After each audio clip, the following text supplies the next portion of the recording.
Folks, we are debating horror films. We're bringing together the sickest minds in Hollywood to talk horrors past and present, so just hide the women and children, because it's The Loop.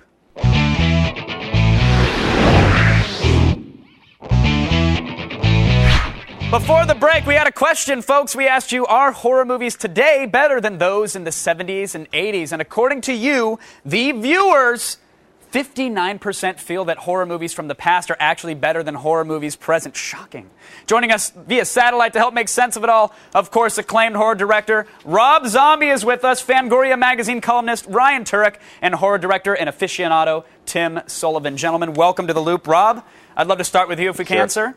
Today was just announced you're bringing back the Halloween franchise, right? This is not a sequel, though. It's a reimagining. That's what the cool kids are calling it. Yeah, I mean, it's not a sequel. It's a brand new beginning. So how is this different? How is this different from the Halloweens that we've seen in the past? Well, it isn't yet because we haven't made the movie yet. But, you know, what can I say? I don't want to give it all away. All right, fair enough. It's going to be set at Christmas, right, Rob? Very funny, Tim. If I was there, good thing you're in a separate booth. Tim, let me say, are remakes good for horror now? I mean, like, let's Halloween aside, we got The Omen coming out tomorrow. Right. Did this film need to come back? Is this going to help forward the genre at all? You know, it's funny. I have mixed emotions. I think it really depends on the film. You can't just blanketly say that all remakes are bad. You know, I did one.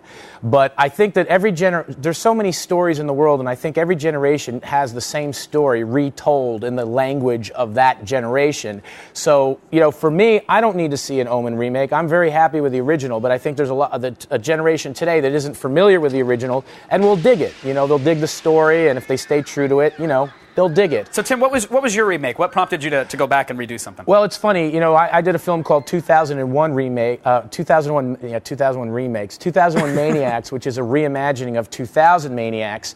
And I did it because, you know, I grew up loving the splatter genre, and I thought it was a chance to take a film that maybe wasn't a great technical achievement, but had a really good kind of rebellious vibe to add some production value from today and to have fun with it, but do it outside the studio system, just like the original film. All right. Now, Ryan, I want to talk to you, sir, because X-Men this weekend might not be related to the horror genre, but a 67% drop at the box office. And some people are saying, well, this is all a word-of-mouth syndrome here, that everybody heard good things, and if they had any sort of an inkling to go see it, they saw it. Now there's nobody left.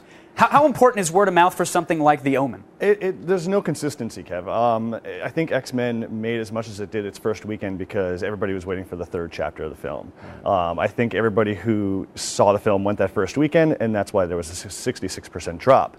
As far as horror films go, I don't really know if word-of-mouth counts because it's so inconsistent. Something like Hostel will do really well its opening weekend, but Hills Have Eyes, which was built up weeks and months prior, opens at number 3, and something like Slither opens at number 8. So, there's no consistency. Well, do you think with a Hostel, was it built up via word of mouth, or was it built up with bus shelter ads and, newspaper campaigns? Well, that and, Tarantino's name being attached to it as well. I think it did really. I think a lot of people went in thinking it was a Tarantino film. So it's also timing. I mean, Hostel came out at a time where, when it was right after Christmas, all the Oscar movies had come out, all the big budget, everyone had seen Narnia, Harry Potter, Munich, Brokeback Mountain. You're a teenager, you're tired of that, and all of a sudden there's Hostel, a balls to the wall horror movie. So let's release a horror movie on a symbolic date like 6606. Clearly, everybody's going to go see it, right? Yeah, everybody's going to go see it. But Rob, I got to jump to you now, sir, because I want to go back to the horror discussion here. When you talk about horror, you can't ignore the 80s. Obviously, some people think that films like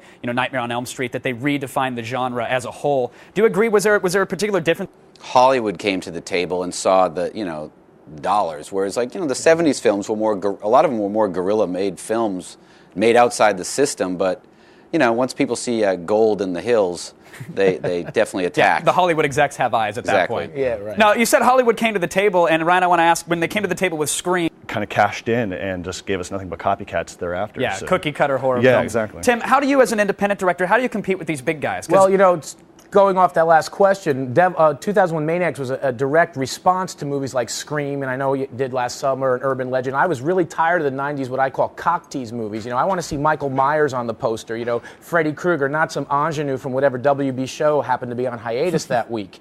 You don't want to see her get dismembered or disemboweled? No, yeah, I want if you're going to put Neve Campbell in a movie, take her clothes off and rip her throat out, And I was very, those films are very self-aware. Sure. So I wanted to do something independent where I could really just go back to the drive-in, grindhouse, exploitation nature of the splatter film. Touch that because, of course, horror is always about, for me, it was buckets of blood, gratuitous violence. Rob, The Devil's Rejects, man. You guys took advantage of the R rating, which I applaud you for that. But it seems like a lot of studios are struggling with the notion of actually releasing an adult film. They go PG-13 to bring in more people.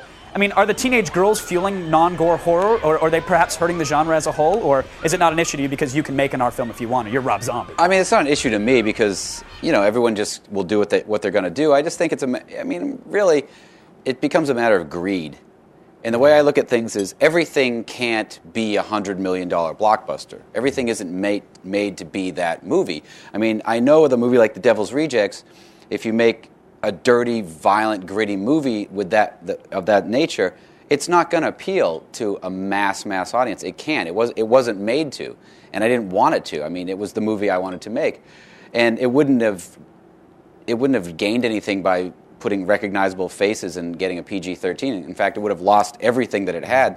So I mean, different movies are for different things. I mean, if there's PG-13 horror movies that are good, great. I mean, everything doesn't have to be the same. I just don't want to lose one in lieu of the other. I mean, it should all be there. Right. Well, Ryan, so it's fine. I want to say, do you think we're losing one? Like, how does the gore factor here? The 70s and the 80s, we had the freedom to kind of show whatever we wanted. It seemed like every movie did. But now, just as Rob said, there's a little bit for everybody. Are we going to see more PG-13 and less R in the future? I don't know. I mean, again, it's inconsistent. But I do believe that we are seeing more envelope-pushing films. And, I mean, stuff like Saw 2, Hostel, I mean, it's going to get progressively worse. And I think these filmmakers who want to get edgy are going to keep pushing those MPAA buttons.